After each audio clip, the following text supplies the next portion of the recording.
Segundo bloque de Dos Tipos Incómodos con Guillermo Larani y Fernando Bravo, y en este segundo bloque, para desgranar los caminos de la política, para meternos en algunas honduras respecto del Consejo Deliberante y de algunas relaciones un tanto tirantes, por decirlo de alguna manera, con el Ejecutivo Municipal, está con nosotros Evaristo González, el concejal de la Unión Cívica Radical. Evaristo, ¿cómo le va? Muy bien, muy bien. Feliz de estar entre ustedes. Bien. Evaristo, ¿cómo es eso de recortaron $1 millón de pesos al Consejo Deliberante en el proyecto de presupuesto 2012? ¿Es cierto? Sí, están haciendo.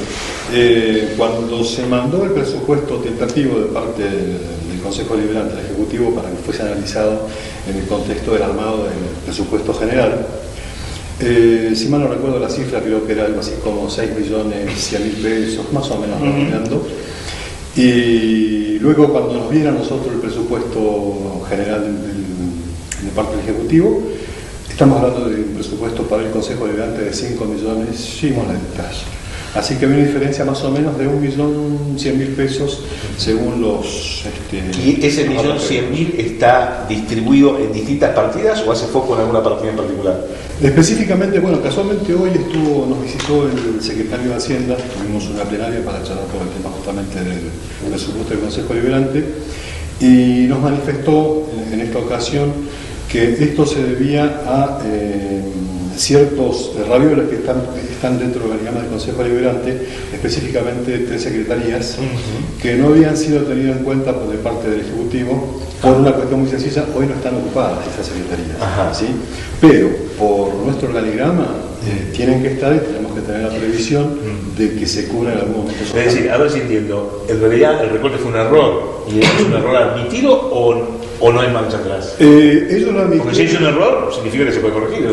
Sí, lo que ellos se quedaron a la espera en su momento de cuando se presenta el presupuesto del Consejo Deliberante, que no coincidía con lo que ellos habían estimado, ellos lo que habían pedido y que no se cumplió, y ahí tenemos que hacernos cargo también de parte del Consejo, es una aclaración a qué se imputaban las distintas partidas. O sea, de estos ravioles que se cubrían presupuestariamente, pero no con gente, no se transmitió como tendría que haber sido en su momento. Entonces, ellos se remitieron exclusivamente a lo que decía el presupuesto del año anterior, a lo que estaba vigente hoy, y bueno, de ahí vino este recorte, y alguna otra cosita más que todavía estamos evaluando. Ajá.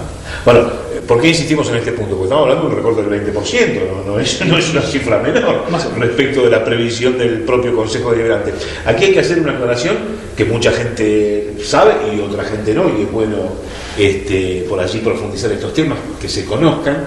Es decir, acá estamos hablando de poderes independientes. El Poder Ejecutivo es un poder independiente dentro de un sistema republicano. El municipio es un microestado dentro del Estado Nacional y tiene la misma estructura que, por ejemplo, la Constitución, o a partir de su carta orgánica, tiene la misma estructura que tiene la nación o la provincia respecto a la separación de poderes. Aunque nosotros no tenemos un poder judicial, en todo caso, como sí tiene el gobierno nacional o el gobierno provincial. En este caso tenemos una justicia de falta, que es otra cosa. Pero sí tenemos separación entre el Consejo Deliberante y el Poder Ejecutivo Municipal. ¿Por qué digo esto? Porque en realidad se trata de poderes independientes y cada poder establece un criterio respecto de sus propios gastos, es decir, hace una previsión de sus propios gastos. De allí que, por eso insistía yo, si esto es un error, si es un error es subsanable, o si no es una intromisión del Poder Ejecutivo Municipal en las facultades que le corresponden al Consejo Deliberante. Es decir, hay un crack en el sistema republicano en este caso, ¿no? Tendría que ser esta la sensación que deja este tema, ¿no? Exactamente, y en primera instancia, como creo que te lo había manifestado en algún momento en una comunicación radial, la primera evaluación que se había hecho dentro del Consejo era esta especie de intromisión que había de parte del Ejecutivo para con el presupuesto del Consejo Deliberante. Es así como lo habíamos tratado, pero sin haber llegado a tener ninguna charla en particular para pedir la aclaración que correspondiera de parte del Ejecutivo. Cosa que sí, hoy tuvimos en el mediodía con el secretario de Hacienda y el subsecretario también, y bueno, más o menos quedó zanjada esta diferencia que tenemos, y se va a seguir estudiando a ver en qué otros ítems se había producido esta especie de recorte de facto. Bien. ¿Y la primera impresión del presupuesto, ya en términos genéricos, cuál es? ¿Presupuesto general? Claro. Se lo ve bastante exiguo, de acuerdo a las circunstancias por las cuales atraviesa la comunidad. O sea, han tenido un incremento que apenas creería que ni siquiera cubre lo que es el índice inflacionario. De un presupuesto de 106 millones pasar a un presupuesto de 117 millones, no estamos hablando de un incremento importante. Si analizamos los números gruesos, casi un 65% queda absorbido por los sueldos, ¿sí? O sea que estamos hablando de un 35% del cual dispone el Ejecutivo para realizar para llevar adelante su gestión. Claro, estamos hablando del funcionamiento de todo el aparato administrativo, que no sean sueldos, o sea, extrayendo los sueldos, digamos, deduciendo los sueldos, y además la prestación de los servicios, la obra pública que sea estrictamente de carácter municipal y no por transferencia a otra jurisdicción, digamos, es una cantidad bastante exigua, efectivamente. Bueno, esto ya se sabía, creo yo que no se puede decir que esto es una sorpresa, ¿no? No, para nada, ya lo había adelantado el señor intendente cuando asume en su acto de asunción, habló de una gestión que iba a ser austera. Dijo, no va a ser mezquina, creo que fue la palabra que usó. Sí, exactamente. Pero bueno, habló de austeridad, ya previendo que íbamos a tener los inconvenientes que estamos teniendo. ¿Guillermo? ¿Cómo ve estos primeros 5 meses, 6 meses de gestión complicada, según mi apreciación? ¿Cómo lo ven ustedes desde el Consejo Deliberante el funcionamiento del Ejecutivo? Yo creo que en general, no solamente de parte del Consejo Deliberante, sino creo que la percepción del vecino común es como que el Ejecutivo todavía no ha acelerado lo suficiente en función a lo que el vecino espera de parte de una gestión que recién se inicia. Como que está todo muy acotado por la cuestión presupuestaria, otras cuestiones políticas que entre medio han enturbiado la existencia política en San Martín, ¿no es cierto? Es de público conocimiento todas las cuestiones que vienen rodeando a este gobierno. Pero en general creo que la percepción es que todavía no se ha levantado un vuelo, digamos, de importancia dentro de lo que es la obra pública y la gestión en general. Hay cosas que se están haciendo, por supuesto, pero bueno, por ejemplo, estamos ahora asistiendo a este freno en cuanto a lo que es la obra de pluviales, por falta de certificación, falta de las partidas presupuestarias correspondientes. No, pero eso es achacable. No es achacable. No, por supuesto, pero bueno, una de las obras importantes que se estaban llevando adelante, de pronto la vemos frenada. Esto es, digamos, un problema de transferencia de fondos, liberación y transferencia de fondos del Gobierno Nacional, que en rigor de verdad nosotros en este programa hace varios programas atrás anticipamos que podía ocurrir. No le pusimos nombre y apellido a la obra, pero decíamos, ¿te acordás, Guillermo? Que había problemas con las certificaciones de la obra de Siete Lagos y que podía ser la evidencia de alguna desaceleración respecto de la automaticidad de la liberación de recursos por parte del Gobierno Nacional para la obra pública. Ojalá que esto sea nada más que una situación muy puntual, que la obra se reanude lo antes posible, porque no es la única. Estamos hablando de los pluviales, que son 16 millones de pesos aproximadamente, pero después tenemos la planta de tratamiento, que es una obra muchísimo más importante. Claro, ahí no te podés quedar atrás, digamos. Ojalá que esto sea solamente una situación puntual. Yo quisiera volver un segundo, si usted me lo permite, Evaristo y Guillermo, al tema del presupuesto, porque en estos días ha habido bastante rum a propósito de la creación de esta contribución para financiar la seguridad ciudadana, la creación de una tasa ambiental. Yo separo una cosa de la otra. Hoy decía a la mañana en un programa de radio que, digamos, la contribución a la seguridad ciudadana puede resultar para algunos una novedad y una sorpresa, no así la tasa ambiental, que era algo que se sabía que en algún momento iba a llegar en la tarifaria, más tarde o más temprano iba a haber que tratarla. Pero digo, esto ya está incluido en el proyecto de presupuesto 2012, por lo tanto es una discusión a medias, porque en realidad estamos discutiendo sobre una cantidad de recursos que ya el Ejecutivo Municipal incorporó al presupuesto, es decir, al diseño del presupuesto. Y sí, se trata de, en principio, crear una contribución, que es por la seguridad ciudadana y prevención del delito.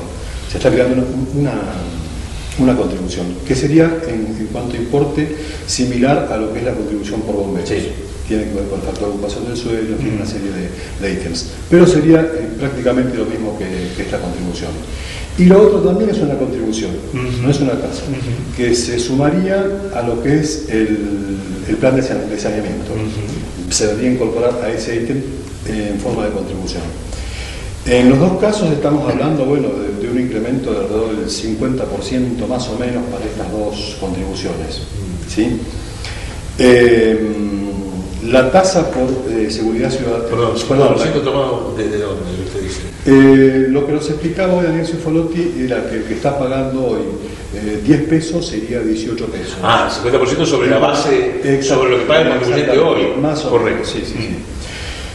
Si lo analizamos desde ese punto de vista, los importes no son tan significativos, pero a los bolsillos están castigados de los contribuyentes. Bueno, no son significativos en términos nominales, sí en términos porcentuales. Está hablando de un aumento del 50%. Claro, si lo vemos desde ese punto de vista. Claro, sí, el número por ahí no, pero el porcentaje es más que significativo. Sí. Después, bueno, es cuestión de analizar la fundamentación de cada una de estas contribuciones. Por ahí la menos cuestionable puede ser la tasa por la contribución por la cuestión ambiental, que sabemos que ya se venía. Sí. Ya tenemos un hecho real que es la planta de separación de residuos funcionando. Ya hay algo a lo que se puede imputar esa nueva contribución. Que dicho sea de paso, hay que ser justos en el análisis.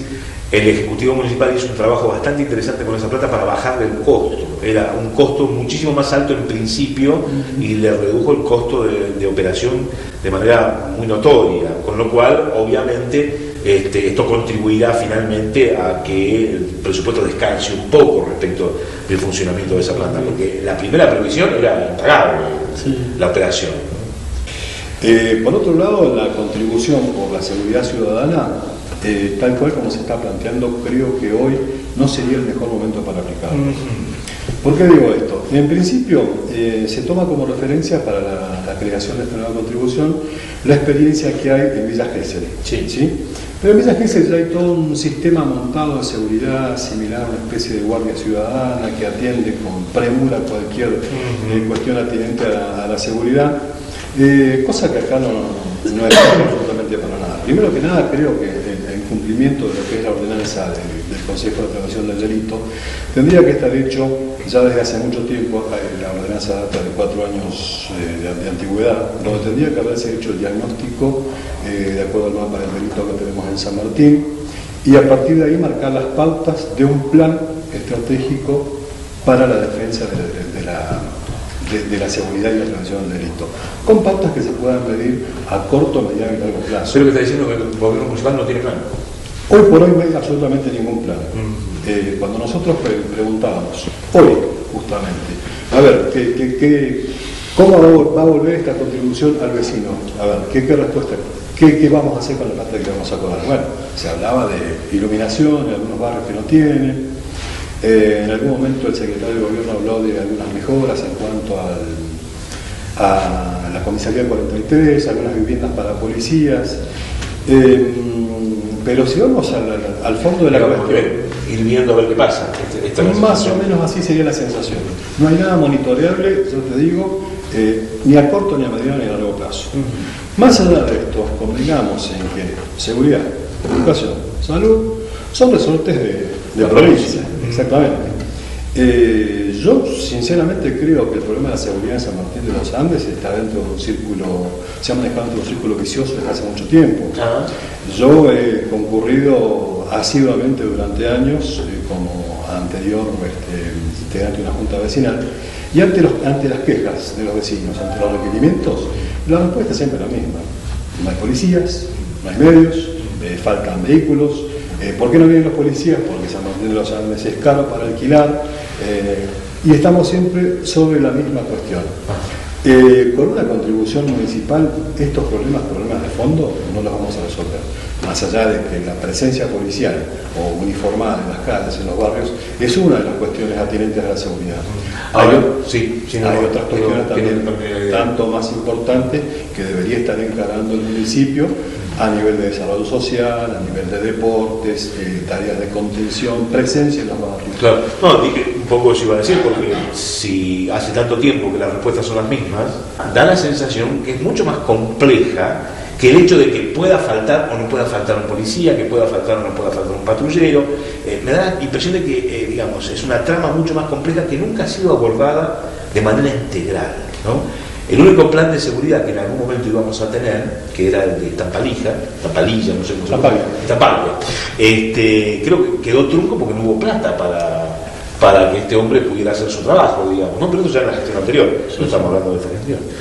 Digamos, esta es mi sensación, es como que permanentemente atacamos el síntoma y no atacamos el problema en serio, la enfermedad en serio. Y la segunda sensación que tengo, que la comparto con ustedes, desde luego con una opinión más, nada más, sin pretender ningún criterio de verdad, es que, digamos, seguimos dando vueltas sobre los aspectos más visibles de la seguridad, ¿sí? Que son la cantidad de policía,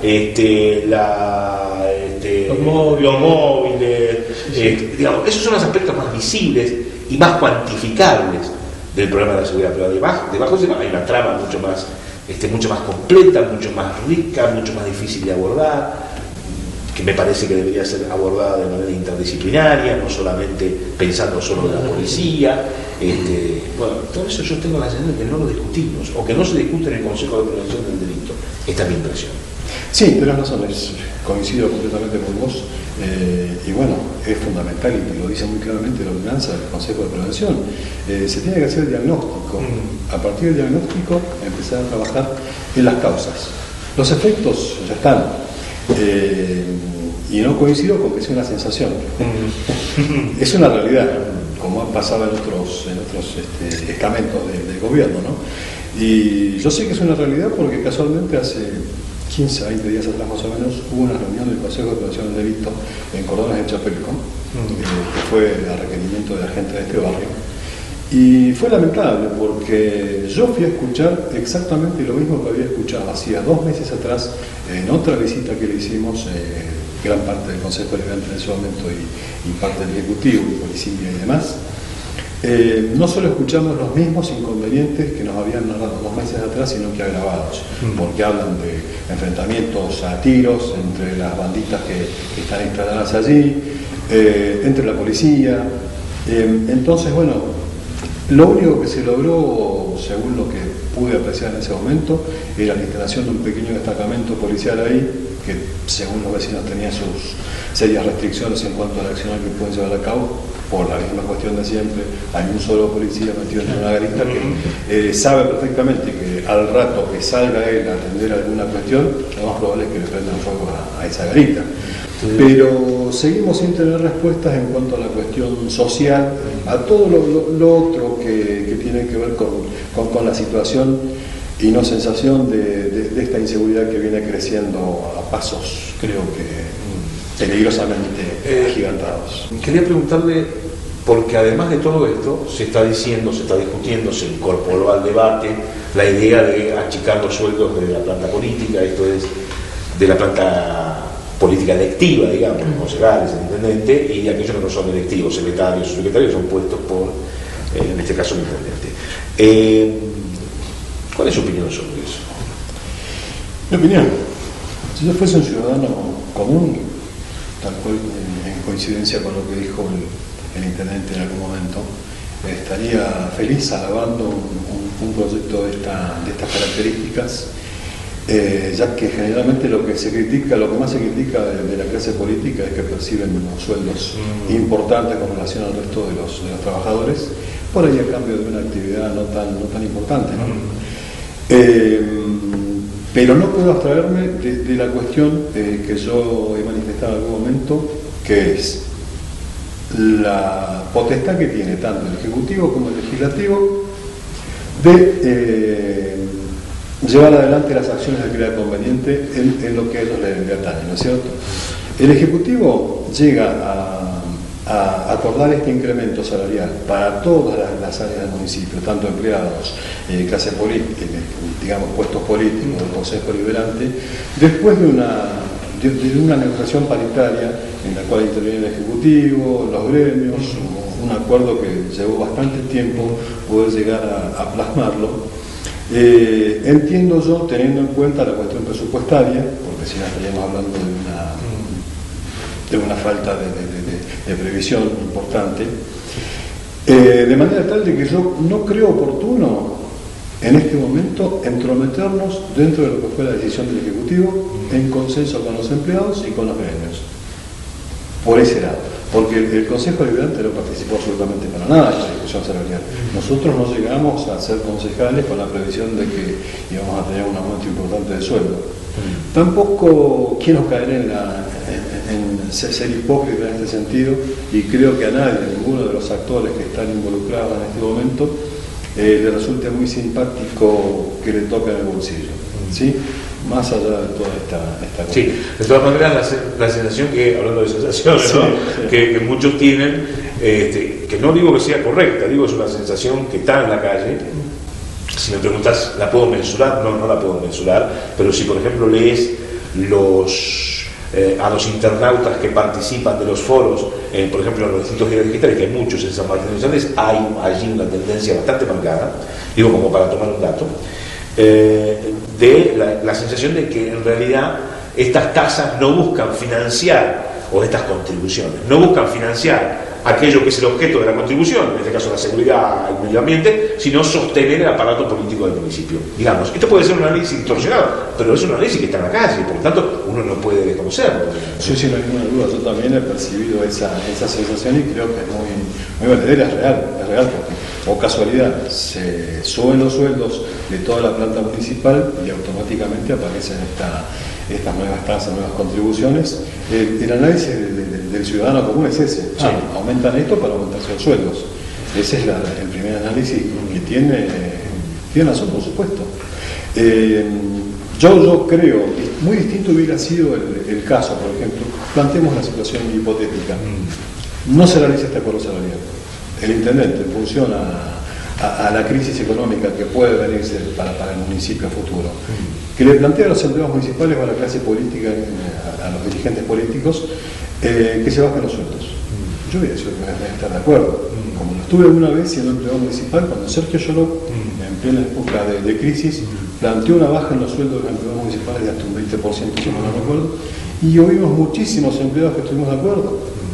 Bueno, no es un mecanismo extraño, es un mecanismo que más de una vez se utiliza en los procesos de crisis de las empresas privadas, donde de común acuerdo con la intervención del Ministerio de Trabajo, los empleados asumen una cuota parte del ajuste de la empresa y admiten una baja de sueldo que siempre es temporal, ¿no? Y pasado el momento de crisis debe ser recuperado el salario. Esto es importante decirlo, porque no puede parecer una jauja.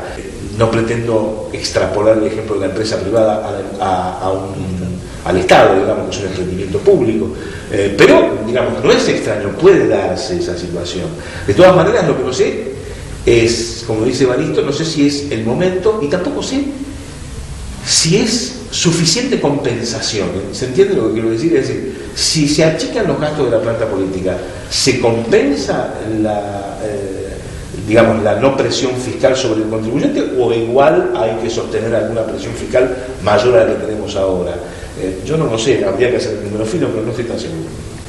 Como te decía, si el planteamiento hubiese venido de parte del Ejecutivo, hubiera sido muy distinto a la forma en que se viene planteando este proyecto, que en definitiva es un proyecto que está en la calle, sí, pero que no ha tomado estado ni siquiera dentro de la comisión, ni mucho menos estado parlamentario. Bueno, estamos hablando del proyecto del vecinalismo, en este caso del partido. Exactamente, es un proyecto que fue...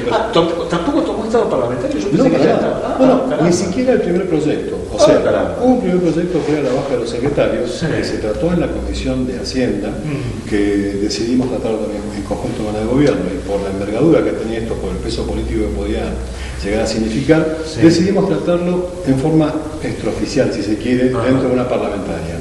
Como en ese momento no tuvo buena aceptación de parte de la mayoría de los concejales, el proyecto fue retirado momentáneamente, se iba a analizar, quedamos en estudiarlo, y de repente en los medios aparece con esta modificación, con el alcance al intendente, a los concejales, pero ni siquiera ha sido ingresado formalmente a ninguna comisión. Sí.